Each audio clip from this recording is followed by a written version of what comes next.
Hello, ladies and gentlemen. I'm going to continue making videos for you this week so that way you can see what is expected for you.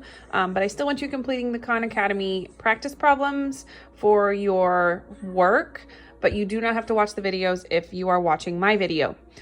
So this week we're talking about simple probability. Okay, so probability is always, well, that's not really what I want to start with, but probability is always written as P of an event. So the P with our parentheses of the event. So an event could be anything such as flipping a coin or rolling a dice, or we could even do like a board game where we have a spinner. We could have lots of different options. We could pull marbles out of a bag. We could do colored chips. We could do lots of different things, but it's always going to be that event. So when we're talking about probability, we always write it as a fraction. So our fraction is going to be the possible outcomes over the total amount of outcomes. So the first one I want to talk about is the probability of coin flipping. So if you think about a coin, we know that there are two sides. It's the heads or the tails. So let's say I wanted to do the probability of a coin landing on heads. Now we only have one coin, so we don't have to do anything too crazy with that.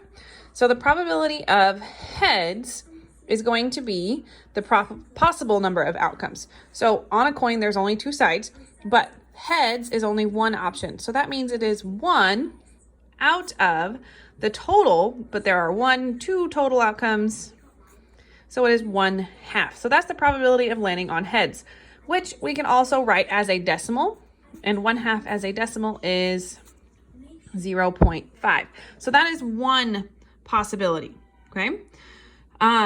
If we wanted to do another example, so that would be like for a coin, but we also know that we can use a dice. So thinking of a dice, right? There are 6 possible outcomes. There's side 1, side 2, side 3, side 4, side 5, and side 6.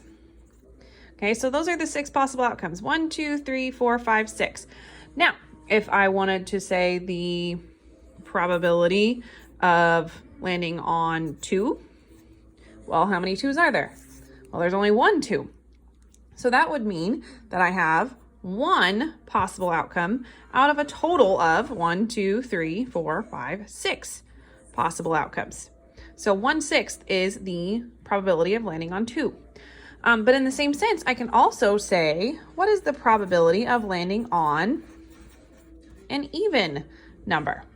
Well, evens are 2, 4, and 6. So that is 1, 2, 3 possible outcomes. So that is 3 out of 6. But 3/6 is a fraction, which means we can simplify it. So 3/6 can actually simplify to 1/2, because this is divisible by 3 and this is divisible by 3. So 3 divided by 3 is 1 and 6 divided by 3 is 2. So that's another possible event that could happen. I could even do, if I wanted to get real fancy, the probability of multiples of 3. Well, think about it. Multiples are like numbers that are multiplied together multiple times. So this is not like the factors we talked about before we left, where the factors of 3 are only 1 and 3. Multiples, there are many, many, many of them. So multiples of 3, for example, are 3, 6, 9, and so on and so forth. But on a dice, it is only 3 and 6. So those are the two multiples of 3 on our dice. But 3 and 6, how many are there? That is one possibility, 2 possibilities. So 2 of them out of the 6 total, because again, there are 6 sides to a dice, and 2/6 is equal to 1/3. So those are all different types of possible outcomes. So those are all different things that we have looked at in the past. I don't know if you all remember, but we did look at these IAR type of problems way back in the beginning of the year. So those are a couple different ones. Another one I want to talk about today is a spinner. So bear with me while I try to do this. I'm holding my phone. So if I draw a circle and I split it into equal parts. So let's say I split it in half, split it in half again. All right, and then I'm going to cut it like this. And cut it like this. Okay. So let's pretend that those are all equal. That's actually not too bad. I gotta say, I gotta pat myself on the back on that one. So I'm gonna do some different colors. I'm gonna say I have red, I have blue, let's do a yellow, let's do a green, let's do another blue, let's do a red, let's do a green, and another red, because that's my son's favorite color. So we'll do red again. Okay, so as you can see, we have the same size of all of our things, but now we want to talk about the probability of each of them. So if I wanted to do, let's say, the probability of yellow, like the sun, because I miss sunshine, but probability of yellow. So how many yellows are there? Well, there's only one. So that is one possible outcome out of, well, there are 1, 2, 3, 4, 5, 6, 7, 8 pieces. So that is 1/8. Okay. So that's the probability of yellow for this spinner. But what if I wanted the probability of red? Okay. So red, how many reds are there? Well, there's 1 red, 2 red, 3 reds. So that is 3 possible reds out of, again, 8. So the probability of red is 3/8. But what if I said, what is the probability of green? I'm ready for some green grass, guys. I am dying in this weather. It is awful. So let's hope for green grass real soon, and let's find the probability of landing on green in our spinner. So there is 1 green, 2 greens. So that is 2 possible greens out of the total of 8. But that fraction can be simplified because those are both even numbers, which means they can both be divided by 2.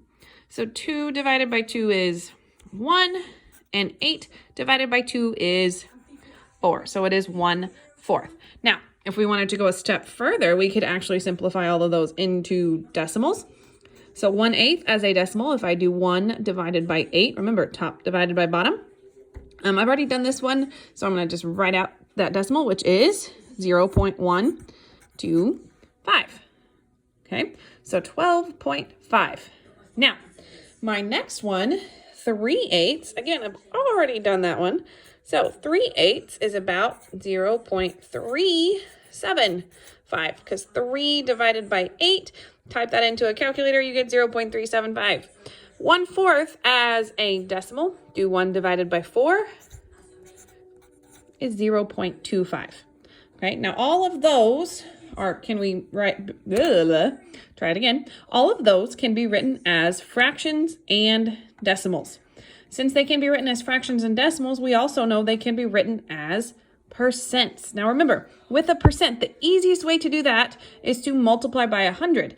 Or, if you remember, you can just move that decimal place 2 times. So if I wanted to take this decimal and 0.125 and move it over 2 times, it would be 12.5%. Oh, I'm running out of space. If I wanted to do it on 0.375, I would just have to move it over 2 times. It would go in between the 7 and the 5. So that is 37.5%. And this one should be really easy because we only have 2 places. So if I move it over 2 times, that one is going to be 25%. So you can write it in 3 different ways. On Khan Academy, it's only going to write the fraction or the decimal. You don't have to know the percent. That'll come on a little bit later, but I just wanted to show you what that will look like. Please tune in tomorrow for another video to help you with your Khan Academy video or Khan Academy exercises. If you want to join into a live chat for some help, and I'll actually do a lesson similar to this online, please check your Google Classroom, as it will be posted on there with the link and the meeting code that you will need. It will all be posted through Google Classroom, so please make sure you're continuing to check Google Classroom, check Facebook. Always shoot me an email if you are ever confused, but I hope to see you all again tomorrow. Have a great day, guys.